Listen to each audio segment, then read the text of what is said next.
Go.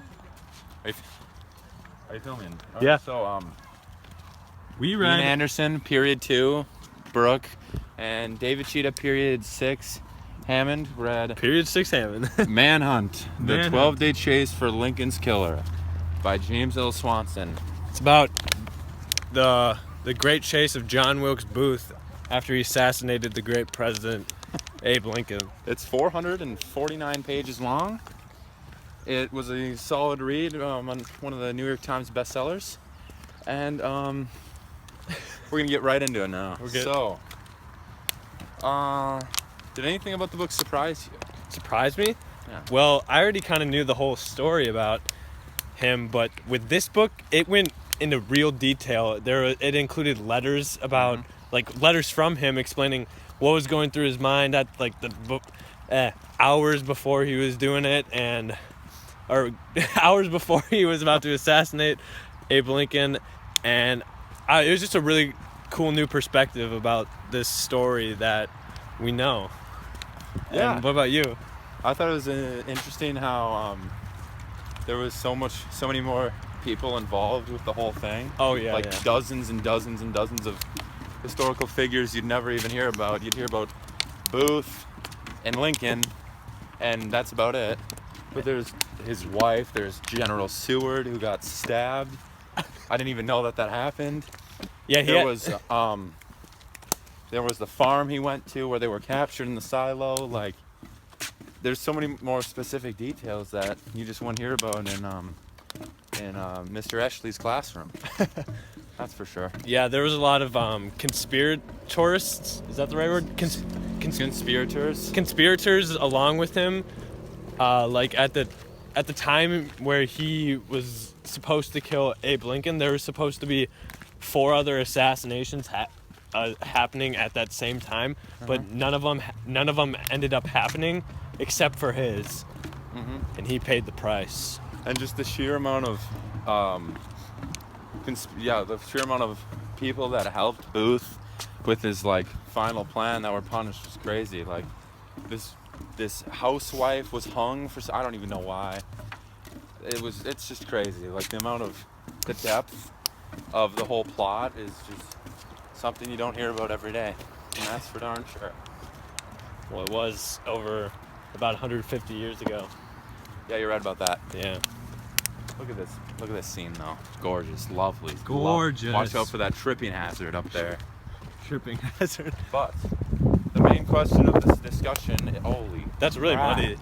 This is awful. We're gonna have to take the detour. Holy cow, look at those holes. I could just break my ankle in there.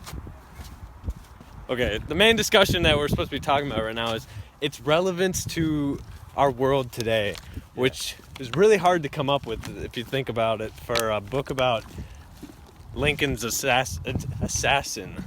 Asian. What? Assassination. Assassination.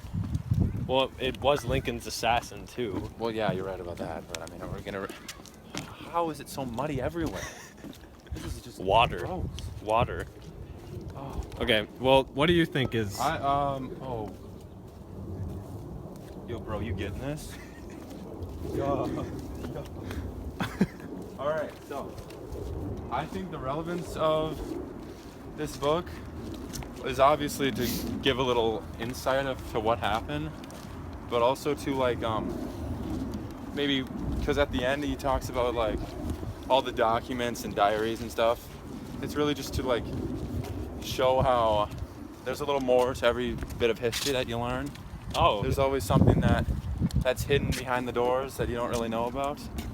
Yeah, and I can build off of that. Like, this year, that new movie Hidden Figures came out, where Which one's that again? it's about the female NASA workers. Oh, yeah. We That's knew nothing. I mean, some people probably did, but I've never heard of this story. I've never heard of these people until until this light was shed on this topic, and we know more about this, and it's just really cool to see how much of effect this little hidden this hidden perspective of history and how important it actually was.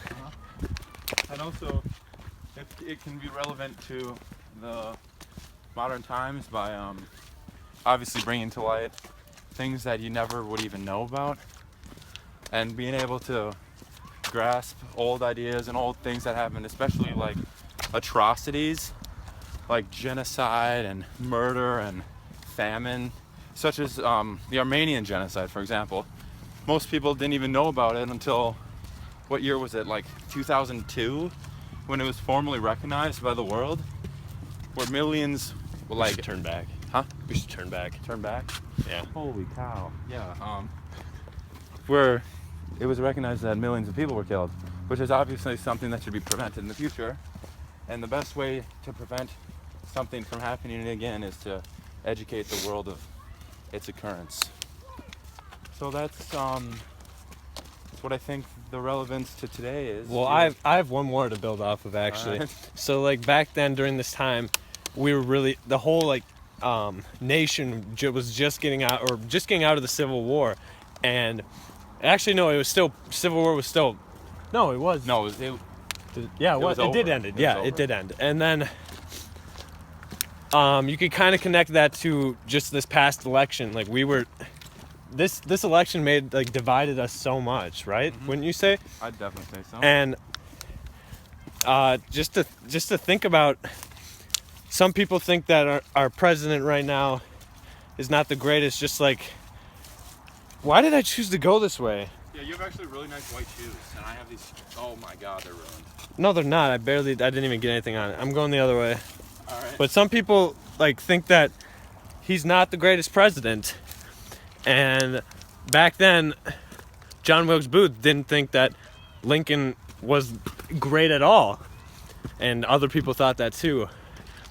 And I don't know. I just kind of see a little bit of a connection there. So you propose that the assassination, because now everyone can know about it, do you think that it promotes the assassination of Trump, or it stops it from happening because of how horrible this story was? Well, this story wasn't that horrible if you think about it. It was gruesome. I The part mean, where he jumps off the balcony, okay, yeah. shatters his leg, slashes a guy's arm, there's blood everywhere, you know. Most of the blood wasn't even from Lincoln, it was from the guy who got his freaking artery just slashed. Yeah, up. okay, yeah, that is true. It was bloody and gory, so I think this is a prevention of future assassinations. It could go either way, I think. Well, actually, maybe you're right. But I don't know, anything can happen. I mean, you know what I mean? True, especially with everything happening in the world now. Yeah. Syria bombing its own people, you know. Crazy. Apple unveiling the iPhone 9 that's gonna have no buttons. It's not even gonna have a screen. It's gonna be the iPhone X, dude. X? Yeah, for 10 years. Really? Yeah, because this is the 10-year anniversary of iPhones. Huh. Yeah. Well, that's a whole different story to talk about. But yeah, the relevance is that it educates people of past events, that knowledge could promote benefits in the future, and yes, prevention of future events. Yes, by shedding light on these topics that most people wouldn't know about and are atrocious. And usually. Okay. So I'm happy that you have watched and listened to our Nature Hike podcast. I'm Ian, and I'm signing off along with David Tschida Hammond, period 6. Thank you. Have a great day.